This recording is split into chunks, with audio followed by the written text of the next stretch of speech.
1 minute मध्ये sir retail हे केलंय त्याने नाही नाही नाही, बाकी बघायचंच नाही. निफ्टी 50 मध्ये. टाइम फ्रेम फिक्स ठेवायचा. 5 मिनिट. तो बदलायचा म्हणजे टाइम फ्रेम 5 मिनिटच ऑब्झर्व करायचा. कारण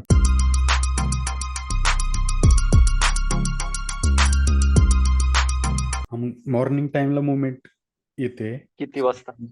समटाईम जर नाही आली, ठीक आहे, 9:15 ते 10:30 मध्ये जर मुवमेंट नाही आली तर हम्म. मग नंतर पुढे येते. 11 ते 12-1च्या मध्ये येते. ह्या दोन्ही मध्ये ओके. पण नाही चांगली मुवमेंट भेटली तर मग एक नंतर मुवमेंट भेटते, असं आहे. हा हा. पण असं फिक्स नाही की रोज हा हा, 10:30 त्याच टायमिंगला येईल असं असतं. हां, फिक्स नाही आहे. कधी कधी काय होणार की तुम्ही ट्रेड केला सकाळी, 3-4 दिवस सकाळी हम्म. मुवमेंट भेटली आणि तुम्ही हम्म. त्याच्यामुळे ओव्हर कॉन्फिडन्समध्ये गेला तर तुम्हाला असं वाटलं की आता रोजच मुवमेंट भेटते, लॉट हम्म. साईज वाढवा. पण नंतर काय होणार, मार्केट मॉर्निंगला साईडवेज जाणार. मग बर. ते तुमचे मोठे लॉसेस होणार. ओके. म्हणजे जेव्हा तुम्ही प्रॉफिट केला तेव्हा छोट्या क्वांटिटीने केला, त्याच्यामुळे सायकोलॉजिकल इम्पॅक्ट होतो की आपल्याला वाटतं की आता रोजच होऊ शकतं. पण नाही, ते फक्त फिक्स ठेवायचं. आपलं एक डिसिप्लिन ठेवायचं की कन्सिस्टन्सी, ते टाइम मी करतोय, जेवढं भेटेल तेवढं ऍक्सेप्ट करायचं. कधी कधी काय होणार, छोटे टार्गेट भेटतील, कधी 1:1 रिस्क रिवॉर्ड भेटेल, कधी 1:2 हम्म. भेट, फिक्स नाही की 1:2 रोज भेटेल. स्मॉल प्रॉफिट भेटला तरी बुक हम्म. करायचं पहिल्या म्हणजे महिन्यात, कॉन्फिडन्स वाढवण्यासाठी. ओके. 1:1 भेटला तरी बुक करायचं. 1:2च टार्गेट ठेवायचं. 1:2 नंतर कुठे जाऊ द्या मार्केट, त्याचं आपल्याला काही घेणं देणं नाही. हम्म. तुम्ही रिस्क घेताय 500ची, ₹500 प्रॉफिट झाला तरी बंद करायचं. ते भले तुम्हाला छोटा वाटतो, पण ओके. ह्यानेच कॉन्फिडन्स वाढतो. हम्म. रिस्क ओव्हर 500 नाही कॅरी फॉरवर्ड वगैरे सर केलं तर त्याचे नाही नाही चार्जेस नाही, एक्स्ट्रा लागतात? ते करायचंच नाही ना. काय करायचं? करायचंच नाही. ओके. आज चूक झाली तुमच्याकडून, ती चूक उद्या कशाला न्यायची आहे? त्याच्यामुळे रात्री झोप का ओके. उडवायची? हा हा. आजचं आजच करायचं बरोबर. इंट्राडे.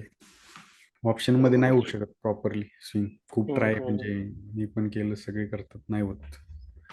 गॅप गॅप डाऊन आपल्या हातात नाहीये. हा, तो मोठा प्रॉब्लेम आहे. हा, मार्केट पहिल्यापेक्षा सुप्रीम झाले, म्हणजे पहिल्यापेक्षा कॉम्प्लीट झाले, जास्त जास्त एक्सपायरी झाल्यामुळं. त्यामुळं युट्यूबवर सर्च करा डायमंड कॅन्डल सेटअप. त्याने काय होतं की मॉर्निंगचा जो रश आहे ना, तो मध्ये ट्रॅप, काल पण बघू शकता मॉर्निंग मध्ये किती ट्रॅप. बाईंग, हम्म. जे कॉलम मध्ये गेले त्यांचे पुट तिथे गेले, डायरेक्ट सेलिंग. परत बाईंग, त्यांचे पण परत खाल्ले, परत भरपूर ट्रॅप झाले असतील काल. परत हा परत ट्रॅप. सोपं नाहीये एवढं, म्हणजे बाईंग किंवा ऑप्शन बाईंग अवघड आहे. ऑप्शन सेलिंग पेक्षा जास्त रिस्क बाईंग मध्ये. ऑप्शन सेलर त्याला कन्सिस्टन्सी, म्हणजे काय म्हणतात त्याला, की टिकेमुळे त्याला फायदा होतो. तुमच्याकडे जर कॅपिटल असेल तर ऑप्शन सेलिंगच करायची, करू शकता याच्यावरती पण. कॅपिटल असेल तर 50,000 असेल तरी तुम्ही एक लॉट ऑप्शन सेल करू शकता, कशाचं पण. Nifty finance, Nifty bank, Nifty 30,000 पण करू शकता, होतं ऑप्शन सेल. ऑप्शन बाईंग फक्त जास्त मुवमेंट येत असेल तरच ऑप्शन बाईंग करा. रोज ऑप्शन बाईंग डिसिप्लिन असल्या नाही होत. डिसिप्लिन असेल तरच रोज ऑप्शन बाईंग होईल. जो डिसिप्लिन नाहीये त्याचं मग खूप अवघड आहे. ऑप्शन बाईंगला पण मोठे लॉसेस घेतात जे ऑप्शन सेलरपेक्षा जास्त डिसिप्लिन ऑप्शन बाहेरकडे पाहिजे. तसं म्हणायला गेलं तर अजून साईडवेज आहे मार्केट. हो, अजून काही चांगली एवढी मुवमेंट नाही हम्म. आहे. निफ्टी बघू शकता, काही नाही मुवमेंट, 15 पॉईंट, 20 पॉईंट, काहीच नाही. हम्म. निफ्टी ॲव्हरेज पहिलं जेव्हा इंडेक्स चांगला होता, तेल निफ्टी. 200, हा सेल, आता कॅन्डल क्लोज द्यायला पाहिजे. हम्म. 200 पॉईंट कमीत कमी मुवमेंट दिवसाची पाहिजे. पहिली होती, आता येत नाही. हम्म. ती मुवमेंट कमी झाली आता. बँक निफ्टी 500 तरी कमीत कमी ॲव्हरेज मुवमेंट द्यायचं. कालचे बघू हम्म. शकता मुवमेंट त्याच्या कम्पेअर 130, 140, म्हणजे साईडवेजची. ओव्हरऑल जरी बघितली तरी 300 आहे, म्हणजे हीच मुवमेंट दिली फक्त. एवढं लक्षात ठेवायचं की ग्रीन कॅन्डल झाली तरी ती फेल होऊ शकते, रेड झाली तरी ती फेल होऊ शकते, किंवा त्याला ट्रॅप करू शकते. एवढं मार्केटमध्ये म्हणजे बाहेर ओके. सेलर्स आहेत. पहिलं हम्म. बॅक टेस्ट करा 2020च्या आधी. रेड कॅन्डल झाली की मार्केट ते जाईच, मॅक्झिमम काय म्हणायचं की फेल नव्हतं होत, कारण तेव्हा जास्त पब्लिक नव्हतं. आता हा हम्म. ब्रेकआउट बघा स्ट्रॉंग आहे, असा ब्रेकआउट पाहिजे. आता निफ्टी 50 इंडेक्समध्ये चांगला एक चार्ट पॅटर्न बनवून तो ब्रेक केलाय, हम्म. तो ब्रेक केला, ठीक आहे. आणि याने बघा हे सपोर्ट, आता इथे जर इथं रिजेक्शन आलं 1 मिनिटात तर मार्केट सपोर्ट घेईन. जर याच्या खाली क्लोज दिला तर मार्केट रिटेस्ट करेल, परत एक मुवमेंट देऊ शकतो. निफ्टीमध्ये आता आहे सेल, जर हा कन्फर्म झाला, कॅन्डल पण आहे 27 पॉईंट्स. कालच्या सारखं नाही व्हायला पाहिजे. वॉल्यूम नाही ना सर? व्हॉल्यूम आहे ना, सगळे आहे आज. वॉल्यूम नाही आहे. एकच कॅन्डलचं टार्गेट ठेवू शकता, म्हणजे एवढी एक बनली, नेक्स्ट मार्केट काय करतं, मुवमेंट दिली आहे, थोडंसं टाइमपास करेल, मग देईल, पण होल्ड करायला लागणार ट्रेड घेतल्यानंतर. समोरची डायरेक्ट बनेल याची गॅरंटी नाही. एकच कॅन्डलचं तुम्ही हे ठेवू शकता, कारण 21,000 हे सपोर्ट आहे. रिजेक्शन यायला लागले बघा.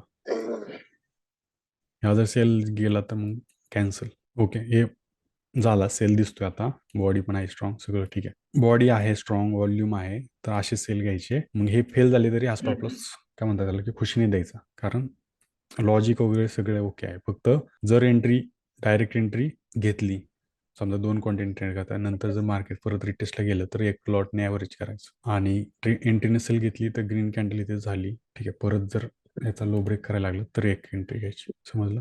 कॅन्डल स्ट्रॉंग आहे आणि इथे साईडवेज जाऊन ब्रेक केलाय, त्यामुळे हे चालण्याचे चान्स असतात खूप. पण 21,000वरती चाललंय, त्याच्यामुळे थोडा डाऊट वाटतोय.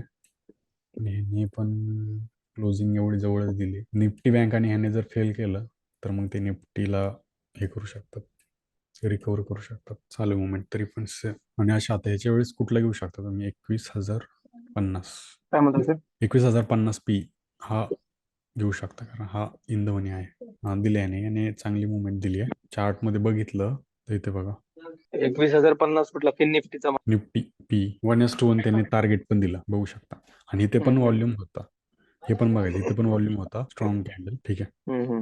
इथे तुमचा प्लॅन एंट्री जर इथे घेतली आहे, याचा स्टॉप लॉस इथे आपला वरचा बॉटमचा आहे, मग याचा बॉटमचा स्टॉप लॉस 1:1 टार्गेट, म्हणजे 1:1 भेटले, मग डायरेक्ट बुक करायचं. कारण एकदा मुवमेंट आली आहे, नंतर मार्केट थोडा वेळ हे करतं की पॉज घेतं किंवा रिजेक्ट करेल, काही करेल. बट तुम्ही 1:1च बुक करायचं, नंतर मार्केट कुठे जाऊ द्या, नंतर तो प्रीमियम भले कुठे जाऊ द्या, बट कॉन्फिडन्स वाढवण्यासाठी करायचं 1:1 बुक करायचं. दिली मुवमेंट, एवढ्या मुवमेंटमध्येच त्यांनी रिस्क रिवॉर्ड दिला आपल्याला. भले ह्याच्यामध्ये नाही आला की इंडेक्समध्ये नाही दिला, बट प्रीमियम मध्ये दिला. आपल्याला प्रीमियम घेतोय म्हणलं, प्रीमियमची मतलब येते आपल्याला, कारण आपण इथे पैसे लावतोय. तर या केसमध्ये एंट्री कुठे घ्यायची? डायरेक्ट एंट्री बोललो ना मी, डायरेक्ट. हो, पण कुठं? आता ही कॅन्डल तर फार रेजिस्टन्सला आली खाली, नाही, तुमचा आवाज सपोर्टला नव्हता आली, सॉरी. मला. मी काय म्हणलं की इथे मार्केट साईडवेज होऊन ब्रेक केलाय, त्यात व्हॉल्यूम आहे, कॅन्डल 80% स्ट्रॉंग आहे. मग अशा वेळेस डायरेक्ट एंट्री घ्यायची, ठीक आहे. ओके. आणि समजा एंट्री मिस झाली तर समजा परत मार्केटने चुकून इथे ग्रीन कॅन्डल करतं, कधी कधी काय करतं, मुवमेंट देतं मार्केट, ग्रीन कॅन्डल करतं किंवा एक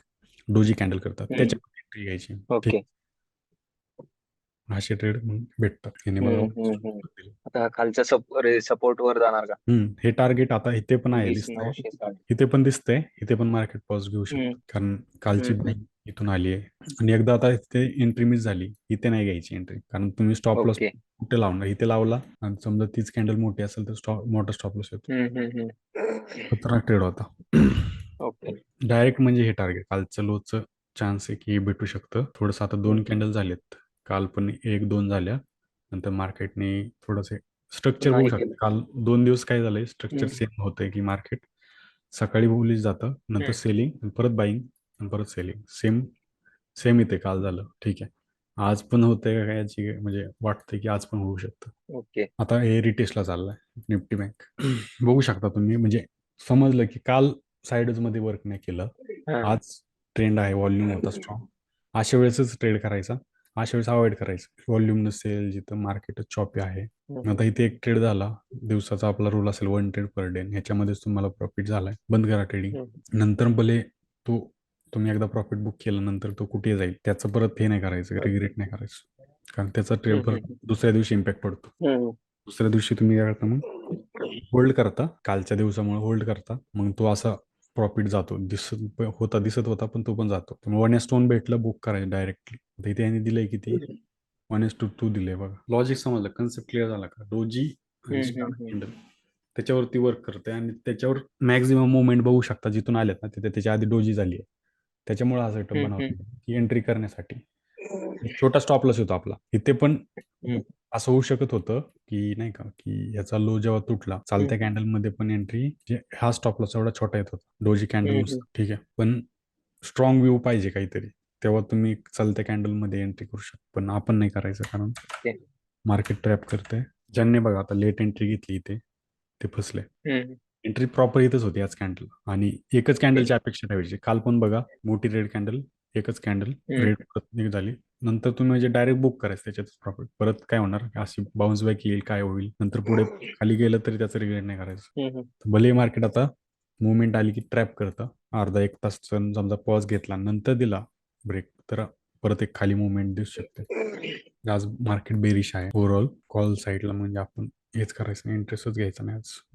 आणि अजून प्राइजेशन काय आहे की जिथून लास्ट टाइम सेलिंग आली आहे तोच म्हणजे रेजिस्टन्स आहे. म्हणजे जिथून येते तिथूनच बघू शकता आज पण आली. हे काय रिपीट हिस्ट्री होते.